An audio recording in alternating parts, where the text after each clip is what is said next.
Today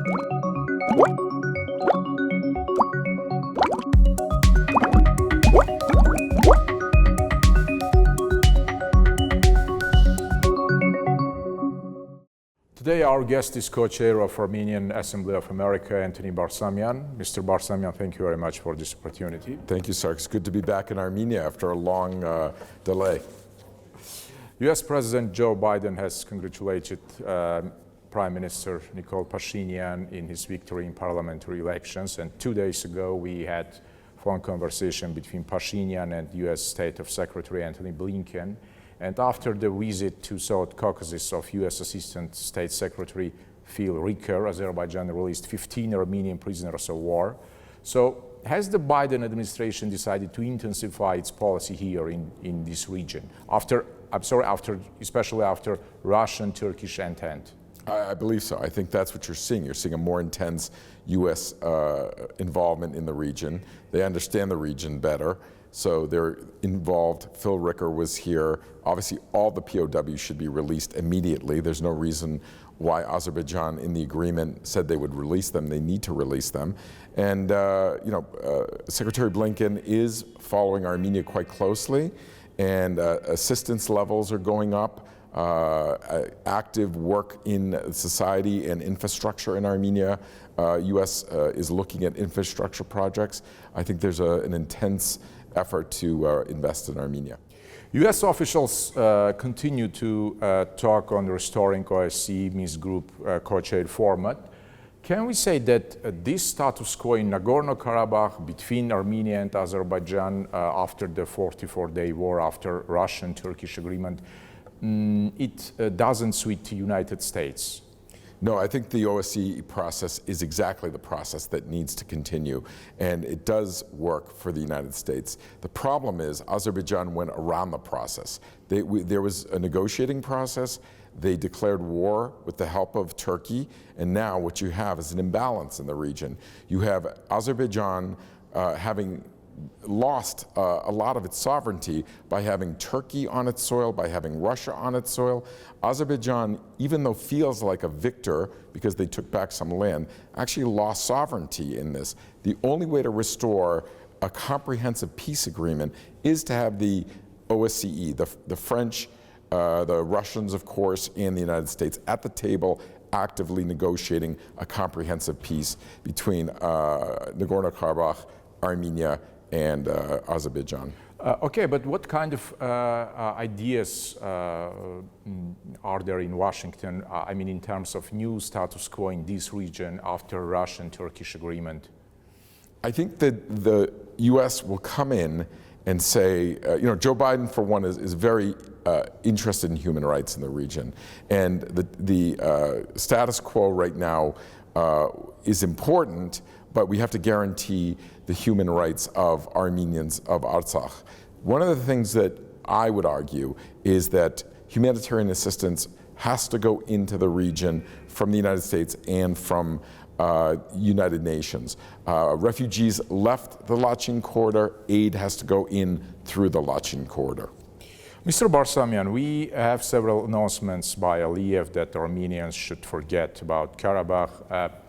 What do you think on this? I think that's just a very wrong and simplistic dismissal of someone who wants to resolve something that is clearly unresolved. The world has not forgotten about Cyprus, and Cypriots are not forgetting about their land. The Georgians are not forgetting about South Ossetia and Abkhazia, nor are the Russians. Kosovars are constantly focused. The world is going to be focused on Karabakh and the needs to protect the people of Karabakh. Even though it is clearly an Armenian concern, it is also an international concern. Aliyev can't wish it away. His problem is just beginning.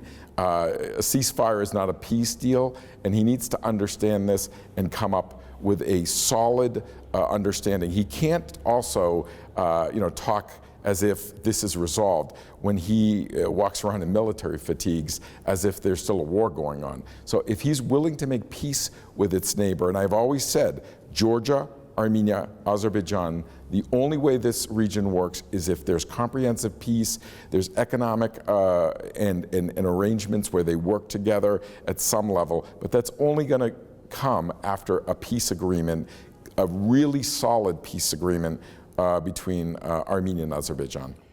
US Congress has proposed to allocate approximately $50 million to Armenia as assistance and $2 million to Artsakh, again, as assistance. We know that European Union announced that it would allocate approximately $3 billion for Armenia. And is there any program in Washington to assist Armenia, I mean, in terms of large-scale assistance program? I think that the United States has made a solid commitment, but it's just the beginning.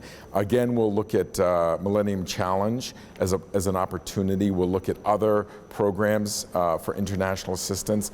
Sargis, I believe that the U.S. will increase its assistance and economic assistance specifically. We need infrastructure in Armenia, water, roads, all those things that help the country to strengthen, and of course security. So security will be the #1 issue for Armenia, and the U.S. understands that for the people of Armenia to live in prosperity, that will give them security.